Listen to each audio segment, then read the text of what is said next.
하나님, 오늘 우리가 중수업으로 만나게 해주셔서 감사합니다. 하나님, 코로나가 없어서 우리들의 얼굴에 웃음으로 가득하게 해주세요. 하나님, 우리의 믿음이 없어지지 않게 해주세요. 예수님의 이름으로 기도드립니다. 아멘. 하나님만 섬기라. 은율이 뭘까요? 우상을 섬기거나 섬기지 말아라. 하와, 아니, 여호와의 이름을 망령되이 부르지 말라. 그 다음에 우리 우진이가 안 한번 해볼까요? 안? 네. 보살. 아니, 부를 안 돼요, 부. 뭐 할까요? 그러면은 하연이가 안 한번 해줄래요? 아직 다 못 썼어요. 기억 안 나요? 그렇게. 그렇지. 안식일을 거룩하게 지켜라. 자, 그 다음에 우리 우진이가 한다고 했죠? 우진이가 부 한번 해볼까요? 부모님을 공경하라. 그렇죠. 부모님을 공경하라. 자, 안부 살 간도 거이죠. 자, 우리 살 은비가 한번 이야기해볼까? 살은 뭐가 달라였지, 은비야? 모른대요. 은비 잊어버렸어요? 아니, 뭐야. 네. 네, 괜찮아요. 자, 우리 그럼 은이가 한번 이야기해줄까요? 하나 음성 꺼졌는데? 살인하지 마라. 우요. 자, 살인하지 말라였죠. 오, 맞네. 자, 맞았어요. 자, 그 다음에 우리 하은이가 해볼까? 일하지 마라. 하나, 가늠하지 말라. 간 해주세요. 가늠하지 말라. 그쵸? 가늠하지 말라. 그 다음에 우리 은비가 해볼까? 도둑질하지 말라. 그렇죠. 도둑질하지 말라. 그 다음에 우리 유진이가 해볼까요? 거짓말하지 말라. 거룩은 맞죠? 아니요. 거짓말하지 말라. 거짓말하지 말라. 그렇죠. 거짓말하지 말라. 그쵸? 자, 마지막에 우리 이는 하연이가 얘기해줄까요? 이웃의 것을 탐내지 마라. 그렇죠. 이웃의 것을 탐내지 마라 였어요. 아, 너무 잘한다. 시작. 출애굽기를 민수기 명기야 호수아 사사기록기 사무엘 생아 열왕기 사무나 영기 생아 2절. 나는 리아의 이제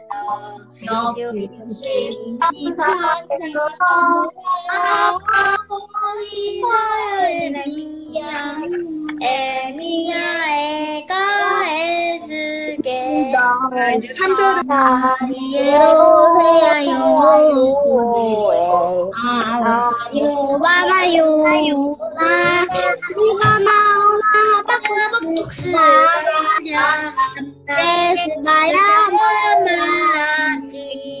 잘하셨어요. 네. 하늘에 계신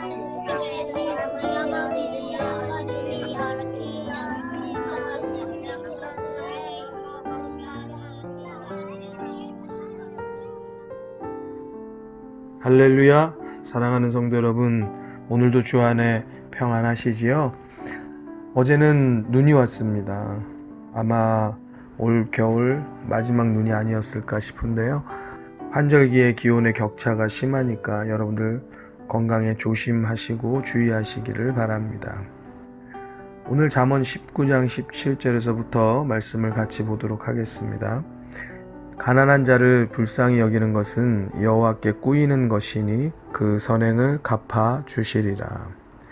가난한 자를 불쌍히 여기는 것이 하나님께 꾸어주는 것과 같다고 말씀하고 있습니다. 그래서 이후에 하나님께서 꾸어간 것을 갚아주시겠다, 이런 이야기입니다. 먼저 분명한 것은 하나님은 가난한 자, 힘없는 자를 도우신다라는 것을 알 수 있습니다. 그 도우심이 사람을 통해서 일하신다는 것이에요. 이 말씀을 우리가 기억하고 새겨서 행하는 사람들은 바로 그 주인공이 되는 것입니다. 순종하는 누군가를 통해서 일하신다는 것이죠. 주인공이 정해져 있는 것이 아니고 손들고 자청하여서 나오는 자가 바로 하나님께 은혜를 입는 주인공이 되는 것입니다. 또 한 가지 살펴볼 것은요, 하나님께서 갚아주신다는 것. 실상 우리가 하나님께 꾸어준 것도 아니란 말이죠. 그리고 또 하나님께 꾸어준다고 하여도 그렇게 할 수 없는 일이죠. 이 이야기 자체가 말이 안 되는 소리입니다. 그런데 우리가 가난한 자를 불쌍히 여겼다면 마치 하나님께 꾸어준 것과 같이 된다는 것이에요.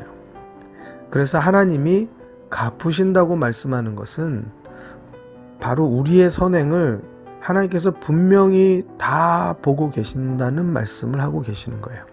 그리고 그것은 그 행한 대로 분명히 우리에게 은혜로 베풀어 주시고 갚아 주신다는 것을 말씀하고 있습니다. 이 말씀 한 구절만 분명하게 믿는 믿음을 가져도 우리의 삶은 분명하게 달라질 것이에요.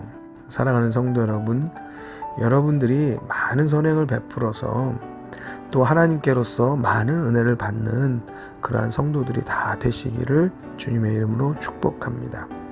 우리가 베풀 때에 베푸는 기쁨을 얻게 되고 또 하나님께서 갚아주심으로 인하여서 그 기쁨을 다시 한번 또 얻게 될 것이에요. 우리 성도님들의 삶 가운데 이러한 두 가지의 기쁨이 늘 충만하게 되시기를 주님의 이름으로 축원합니다. 다음 18절의 말씀입니다. 내가 내 아들에게 소망이 있은즉 그를 징계하고 죽일 마음은 두지 말지니라. 우리는 누구나 자녀에게 대한 소망과 희망을 가지고 있죠. 성경은 우리들에게 너가 그 마음을 가지고 있다면 자녀를 옳게 또 분명하게 가르치라고 하고 계세요. 바른 길을 갈 때에 소망이 있는 것입니다. 그 심성과 언행이 어그러지면 소망은 사라지는 것이에요. 근심 덩어리가 되는 겁니다. 옳지 않은 길은 우리들에게 소망을 줄 수가 없는 것이죠. 후반절의 말씀, 그를 징계하고 죽일 마음은 두지 말지니라. 이것은 혹여라도 잘못되게 말씀을 받는 사람들 있을 수 있잖아요. 그래서 징계의 그 수위와 또 감정에 대한 제한을 말씀을 하고 있습니다. 요즘 범죄 관련 뉴스에 10대들이 많이 등장하고 있습니다. 우리가 생각할 때 어떻게 저런 짓을 할 생각을 하나 그런 생각이 듭니다. 얼마나 겁이 없는지요. 같은 또래 아이들을 감금하거나 또는 성폭행하고 성매매를 하는 그런 무참한 일들이 벌어지고 있습니다. 무면허에 음주운전 사고를 내는가 하면 차를 훔쳐서 운전하는 그러한 일들도 발생하고 있습니다. 어른들도 하지 않는 범죄를 어린 아이들이 하고 있는 것이에요. 얼마 전에는 힘없는 노인을 마치 싸움 연습 대상으로 삼아서 무차별 폭행하는 일이 빈번하게 발생하고 있는 것을 또 보게 됩니다. 요즘 10대들은 윗사람의 어떠한 말도 듣지도 않을 뿐더러 잘못 말했다가는 오히려 폭행을 당하는 일이 생기고 있는 것을 보게 됩니다. 이러한 잘못된 모습이 왜 나타났을까요? 임금과 스승과 아버지의 은혜가 같다고 배웠던 우리의 선조들입니다.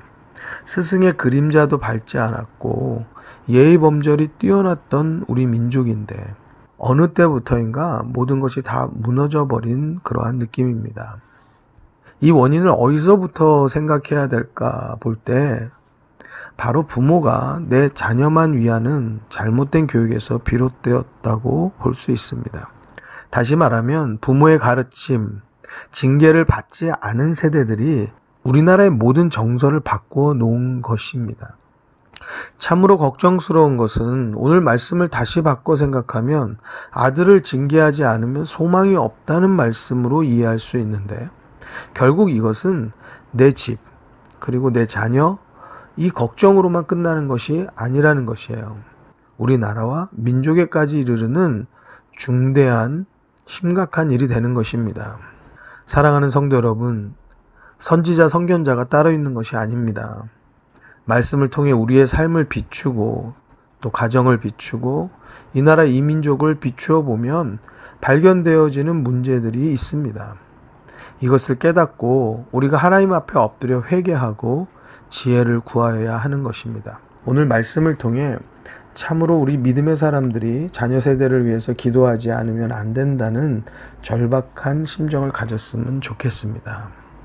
사랑하는 성도 여러분, 우리가 지난주 광고를 통해서 우리 교육부의 서포터즈를 만들려고 한다라고 말씀드렸습니다. 내게 자녀 또는 손주가 있든지 없든지 그런 거 전혀 상관없이요. 우리가 유치부에서부터 청년부에 이르기까지 정말 우리 좋은 선생님들이 필요하고 좋은 어른이 필요하고 또 함께 돕는 자들이 필요하고 조력자들이 필요하고 기도해 주는 사람이 필요하고 후원해 주는 사람이 필요하다는 것을 우리 마음에 깨달아서 우리 다음 세대를 위한 교육과 또 우리 교육부를 위한 그러한 후원과 기도들이 우리 교회 가운데 넘쳐났으면 좋겠습니다. 그것이 바로 우리 교회의 미래가 될 뿐 아니라 이 나라, 이 민족의 미래가 분명히 될 것입니다. 19절의 말씀입니다. 노하기를 맹렬히 하는 자는 벌을 받을 것이라. 내가 그를 건져주면 다시 건져주게 되리라. 불같이 화를 내는 자는 벌을 받는다는 것이거든요. 근데 18절에서부터 19절을 이렇게 이어서 언뜻 보면 앞에 18절의 구절은 징계하라는 말을 하고 있고 그 다음 19절에는 갑자기 또 노를 맹렬히 하는 자는 벌을 받는다고 하고 있거든요. 굉장히 대조적인 말로 보여지는 거예요. 어떤 생각에서는 어쩌라는 거지? 징계하라고 하더니 노하기를 하지 말라니, 이러한 생각이 또 들 수도 있을 것입니다. 그러나 이것을 지혜롭게 잘 보시면은요, 균형을 맞추어서 우리들에게 조언해주고 있는 것입니다.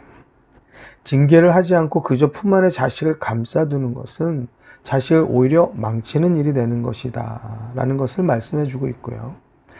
그렇지만 그렇다고 자기의 사사로운 감정이 불타서 노하기에 맹렬한 것은 그것은 옳은 교육, 옳은 징계가 아니다라는 것으로 균형을 잡아주고 있는 것이죠. 또한 다른 어떠한 경우에서도 불같은 성격으로는 무슨 일이든지 이를 그르칠 수밖에 없다는 것이에요. 그리고 거기에 따르는 응당한 벌이 따르게 될 것이라는 것을 말씀하고 있습니다. 또한 그를 건져주지 않는 것이 좋겠다라는 것을 말하고 있어요. 스스로 만들어낸 고통의 열매거든요. 이것을 스스로 깨닫지 못하면 이 어리석은 일이 계속 반복된다라고 말씀을 하고 있는 것입니다. 사랑하는 성도 여러분, 혹시 우리들 가운데 내가 이렇게 불같이 화를 내는 그러한 모습이 있다라고 하면 우리들의 모습, 우리들의 과거를 한번 잘 돌아볼 수 있으면 좋겠어요. 결국에 그러한 모습이 좋은 열매를 나타내지 않는다는 것이죠. 결국엔 이것이 우리들 가운데 참 난처하거나 또 속상하거나 서로 상처되거나 이러한 어려운 일들로 나타나게 된다는 것이에요. 그리고 이 일을 깨닫지 못하면 이것이 계속 반복되어진다는 것을 말씀하고 있습니다.